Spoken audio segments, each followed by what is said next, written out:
বিসমিল্লাহির রহমানির রহিম। আসসালামু আলাইকুম। কৃষি কথা ইউটিউব চ্যানেলে আপনাকে স্বাগতম। এই মুহূর্তে যে যেখান থেকে বসে আমার এই অনুষ্ঠান দেখছেন সবাইকে আন্তরিক শুভেচ্ছা জানিয়ে শুরু করছি আজকের ভিডিও। দর্শক, আজ আমি আসছি নেত্রকোনা জেলা মোহনগঞ্জ উপজেলা সমাজ দুর্গাপুর জসিমবাজার পাশে, যেখানে ইমরান ভাই আমার সামনে দাঁড়িয়ে আছেন। বিগত দিনে ওনার অনেকগুলো ভিডিও আমার চ্যানেলে আপলোড করা আছে এবং সেই পরিপ্রেক্ষিতেই এখানে আসা। এখানে কি জাতের হাঁস আছে আসলে খোলা বিলে এখন দেখছেন যে মোহনগঞ্জের আবাদি জমিগুলো টোটালি ফাঁকা হয়েছে এবং সেখানে হাঁসগুলো রাখা হয়। এই ফাঁকা জায়গাতে হাঁসগুলো রাখার কারণটা হচ্ছে এখানে যে খাবারগুলো আছে, অতিরিক্ত খাবার, সেই হাঁসগুলো খেয়ে থাকে।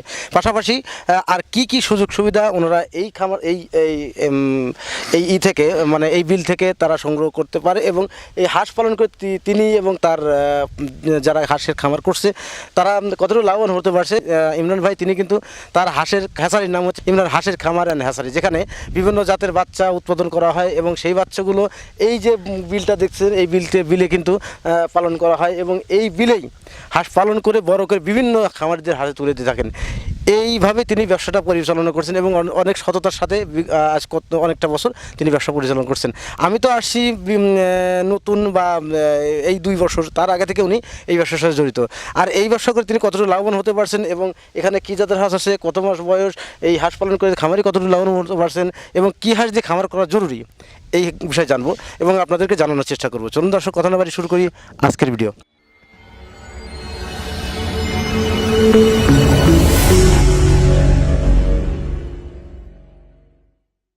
আসসালামু আলাইকুম। ওয়ালাইকুম সালাম। ভালো আছেন ভাই? আলহামদুলিল্লাহ, আপনি কেমন আছেন ভাই? আলহামদুলিল্লাহ, খুব ভালো লাগছে। আপনার নাম কি? মোহাম্মদ ইমরান। ইমরান। আচ্ছা, আমরা যেখানে দাঁড়িয়ে আছি এই জায়গাটার নাম? এই জায়গাটার নাম হচ্ছে, আমাদের গ্রামের নাম হচ্ছে সমাজ দুর্গাপুর, আর জেলা নেত্রকোনা, থানা মোহনগঞ্জ। আর যে মাঠের মধ্যে দাঁড়িয়ে আছি এটা কিন্তু একটা খেলার মাঠ। আমার শৈশব কিন্তু এই মাটি কেটেছে। আর আমার যে খামারটা দেখতে পাচ্ছেন ওইটা কিন্তু আমার এই খেলার মাঠের পাশেই কিন্তু এটা করছি আমি। ওইটা খোলামেলা, হয়তো ওইটাতে দীর্ঘদিন থাকে না, পানি আসলে আবার ওই আমার বাড়ির কাছে চলে যাই, নিয়ে চলে যাই আর কি। আর এখন এইখানে খামারটা আমার করার উদ্দেশ্য আর এই খোলা খামারটা রাখছি এই জন্য, প্রচণ্ড গরম তো এখন, তো প্রচণ্ড গরমের মধ্যে যদি আপনার চানি দেওয়া ঘর থাকে তো হাঁসে প্রচণ্ড গরম লাগবে। এই জন্য যেমন খোলামেলা রাখছি, কারণ 4 মাসের হাঁস তো, এটা বৃষ্টি হলেও কোনো সমস্যা নাই। তাছাড়া এইখানে রাখতে আমার অনেকটা সুবিধা। এই খামারের পাশেই দেখতে পাচ্ছেন এই যে বিল, এই বিলের মধ্যে আমার হাঁস ছেড়ে দিই। এইখান থেকে সারাদিন ভরা খাওয়ার পর এইখানে আসা রেস্ট নেয় হাঁসটা। রেস্ট নেওয়ার পরে আবার এই ঘরের মধ্যে আমরা বন্দি করে রাখি। হ্যাঁ। আপনার এখানে কি জাতের হাঁস আছে? আমার ওইখানে শুধু খাকি ক্যাম্বেল আছে। আচ্ছা, দেশে তো আরো বিভিন্ন প্রজাতির হাঁস আছে, আপনার সেগুলো বাদ দিয়ে কেন খাকি ক্যাম্বেল হাঁসটা বাছাই করে নেন? অন্যান্য হাঁস যেগুলো আছে, যেমন মনে করেন এগুলা ততটা লাভজনক না আমার মনে হয়, কারণ অনেকজনই করছে এগুলা, বেজিং করে লাভবান হয়েছে এরকম 2-1টা খামারি আমার দৃষ্টিতে পড়ে নাই। আর খাকি ক্যাম্বেল যে হাঁসটা, এটা দেশের সর্বত্র জায়গার মধ্যে এটা বিচরণ, এটা পালতে সুবিধা, আবদ্ধ অবস্থায় পালা যায়, আবার বিলের জন্য পালা যায়, পারফেক্ট, মানে সব দিক দিয়ে পারফেক্ট, আর ডিমের জন্য পারফেক্ট। এই যে খাকি ক্যাম্বেল হাঁস যে খামারিরা পালন করে বা আপনারা দিয়ে থাকেন, আপনারা বিক্রি করে থাকেন, এই খাকি ক্যাম্বেল হাঁসটা খামারিরা কোন উদ্দেশ্যে পালন করে থাকেন? উদ্দেশ্য তো ব্যবসার উদ্দেশ্যই, কারণ একটা খামার করে একজনে একটা পরিকল্পনা নিয়ে যে আমি একটা খামার পরিচালনা করব কিংবা পালবো, হাঁসটা পালবো, আমার এটা ইনভেস্ট করলে যাতে এটাতে আমার একটা প্রফিট আসে, সেই আশায় তো পালন করা হয়। এই যে বেজিং হাঁস পালন করে মানুষ মাংসের জন্য, খাকি ক্যাম্বেল হাঁস মানুষ ডিমের জন্য, এই ডিম বা মাংসের জন্য 2 জাতের হাঁস পালন করে। আপনারা তো আমি দেখি যে আপনারা শুধু খাকি ক্যাম্বেল হাঁসটাই মানুষকে দিয়ে থাকেন, খামারে দিয়ে থাকেন। আপনি এইখানে যে 4 মাস হাঁস, এখানে কতগুলো হাঁস আছে? এখানে 1000 পিস আছে। এখানে টোটালি খাকি ক্যাম্বেল হাঁস আছে? টোটালি খাকি ক্যাম্বেল। এই খাকি ক্যাম্বেল হাঁস যদি 1000 হাঁস এই একদিন থেকে শুরু করে এই 4 মাস করতে আপনার কি পরিমাণ খরচ হতে? আমাদের নেত্রকোনা বিশেষ করে আমরা যে হাঁস পালন করি, আমাদের খরচ একেবারেই কম যায়। কেন? আমরা তো 1 মাসের উপরে খাবার লাগে না, বেশি হলে আমরা 25 দিন খাওয়াই। তারপরে এই যে মাঠে সাইরা দিয়ে ধান কাটার শেষে মাঠে সাইরা দেওয়ার পরে তো আর আমাদের 1 টাকাও খরচ হয় না। এই জন্যই যেমন আমরা খাকি ক্যাম্বেল হাঁসটা আবহাওয়ার সাথে ম্যাচিং হয়, এটাই পালন করি, লালন পালন করি। এই যে খাকি ক্যাম্বেল হাঁস পালন করেন বা খামারিরা নিয়ে থাকে, এই খামারিদের যে খাকি ক্যাম্বেল হাঁসটা দেন ওনারা ডিমের উদ্দেশ্যে এই হাঁসগুলো পালন করে থাকে। এই ডিম যদি 1000 হাঁসকে যদি 4 মাস মানে একদিন থেকে শুরু করে যারা আবদ্ধ অবস্থা বা অন্য বিলে যারা পালন করবে, তারা একদিন থেকে বাচ্চা শুরু করে 4 মাস করতে কি পরিমাণ টাকা খরচ হতে পারে? একদিন থেকে 4 মাস করতে আমার মনে হয় যে একটা হিসাব যদি আবদ্ধ অবস্থায় পালে তো একটা হাঁসের মধ্যে 350 টাকার মতো মানে যাইতে পারে, আমার একটা রাফ হিসাব আর কি। আর আমাদের তো এত টাকা যায় না, এর বেশিও যাইতে পারে, আবদ্ধ অবস্থায় পারলে 350-400 টাকার মতো যাইতে পারে। তারপরে 1000 হাঁস থেকে কি পরিমাণ ডিম আশা করা যায় একটা খামারে? 1000 হাঁস থেকে খাগি ক্যাম্বেল হাঁস পাললে আবদ্ধ অবস্থায় পারলেও 80% আশা করা যায়, আবার খোলামেলা পারলেও 80% 85% আশা করা যায় আর কি। এই যে 85%, 1000 হাঁস থেকে তো 850 সামথিং ডিম বা 800 ডিম প্রতিদিন যদি দিয়ে থাকে হাঁস, তাহলে মাসে কি পরিমাণ আয় থাকে একটা খামারে?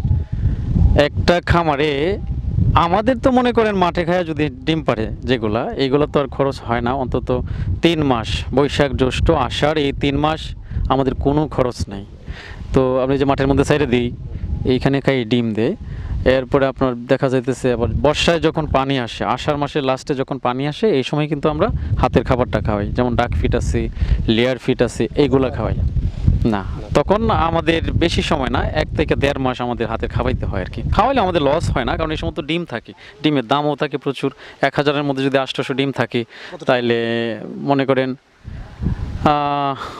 5000 টাকা তো পার ডে থাকবে খাবার পরে, খাবার সব বাদ দিয়ে 5000 থাকবে। মাসে 1.5 লাখ টাকা আয় থাকা সম্ভব 1000? অবশ্যই। দর্শক, আমার সামনে সেই ইমরান ভাই, যিনি ইমরান হাঁসের খামার অ্যান্ড হ্যাসারি প্রতিষ্ঠাতা, তিনি আমাদের বোঝালেন যে 1000 হাঁস যদি কোনো ব্যক্তি পালন করে থাকে, সেক্ষেত্রে পার ডে সব খরচ বাদ দিয়েও কিন্তু 5000 টাকা আয় থাকা সম্ভব। কেন? কারণ হাঁস যে পরিমাণ খাবে তার চাইতে ডিমটা বেশি দেবে এবং অধিক পরিমাণ ডিমটা অধিক পরিমাণ বিক্রিতে এক্ষেত্রে 1000 হাঁস থেকে প্রতিদিন 5000 টাকা আয় থাকবে। সেই হিসাবে একটা ধরতে গেলে প্রতি মাসে একটা খামারি থেকে প্রায় 1.5 লাখ টাকা আয় থাকে। তো এই খামারি অভিজ্ঞতা, আর আপনি যে হাঁস পালন করেন, এই হাঁস পালন করার অভিজ্ঞতা কত বছরের? হাঁস পালার অভিজ্ঞতাটা আমার তো প্রায় 20-25 বছর হবে। আর ব্যবসার সাথে, খামারের সাথে একেবারেই সম্পৃক্ত আমি প্রায় 11 বছর ধরে আর কি। আপনি যেখানে 400 পিস হাঁস, এই হাঁসগুলিকে বিক্রি করার ইচ্ছা আছে? হ্যাঁ, অবশ্যই বিক্রি করার ইচ্ছা আছে। এরকম খামার আমার আরও আছে, অনেক আছে। আপনার কতগুলো এরকম খামার আছে? আমার একটা খামারের মধ্যে আছে আপনার 10,000, একটার মধ্যে আছে 1800, একটার মধ্যে 1000, আরেকটার মধ্যে আছে 700, আরেকটার মধ্যে আছে 2000। এবার টোটালে মনে করেন 25-30 হাজারের মতো আছে আর কি। আপনি তো কি বাচ্চা থেকে বড় করা শুরু করেন, না 1-2 মাসের বাচ্চা কিনে? না, আমি তো একেবারে বাচ্চা থেকে আমি শুরু করি। জি জি। দর্শক, আমার সামনে সেই ইমরান ভাই যিনি দাঁড়িয়ে আছেন, তিনি কিন্তু হাঁসের বাচ্চাগুলো নিজে থেকে উৎপাদন করেন এবং উৎপাদন করার পর সেই বাচ্চাগুলো কিন্তু উনি বড় করে খামারে তুলে দেন। ওনার কাছ থেকে বাচ্চা নিলে অনেক গ্যারান্টির সাথে বাচ্চাগুলো সংগ্রহ করতে পারবেন এবং ওনার কাছ থেকে বাচ্চা অনেক অনেক ভালো পরামর্শ পাবেন, এবং সেই পরামর্শ নিয়ে খামার করলে অবশ্যই আপনারা তার কাছ থেকে হাঁস ক্রয় করলে আপনারা লাভবান হতে পারবেন। আর তার অভিজ্ঞতা, তিনি যে খোলা বিলে এবং আবদ্ধ অবস্থার কথাটা বললেন, আবদ্ধ অবস্থা আপনার লাভ একটু কম হতে পারে, এটা ঠিক আছে, কিন্তু লাভ হবে। হাঁস পালন করে লস হয়েছে এমন কোনো কথা না। হাঁস যদি সঠিক নিয়মে পালন করে এবং সঠিকভাবে ডিম দিয়ে থাকে, তাহলে 100% সেখান থেকে লাভবান করা সম্ভব। তো দর্শক, আর যে পর্যন্ত দেখা হবে পরবর্তী ভিডিওতে, ততদিন ভালো থাকেন, সুস্থ থাকেন, আল্লাহ হাফেজ। আর অবশ্যই ইমরান ভাইয়ের জন্য অবশ্যই আপনারা দোয়া করবেন, তিনি যেন সততার সাথে আপনাদের সাথে ব্যবসাটা পরিচালনা করতে পারেন। আর যাদের হাঁসের বাচ্চা এবং হাঁস দরকার বিভিন্ন বয়সের, তারা অবশ্যই ইমরান ভাইয়ের সাথে সরাসরি যোগাযোগ করবেন। ডিসক্রিপশনে এবং ভিডিও স্ক্রিনে তার নাম্বার দিয়ে থাকবে, তার সাথে যোগাযোগ করলেই তার এখানে এসে দেখে শুনে হাঁসগুলো ক্রয় করুন, খামার করুন, দেশ গড়ুন। এই প্রত্যাশী আজকে প্রতিবেদন এখানেই সমাপ্ত করছি। ভালো থাকুন, সুস্থ থাকুন, আল্লাহ হাফেজ, ধন্যবাদ।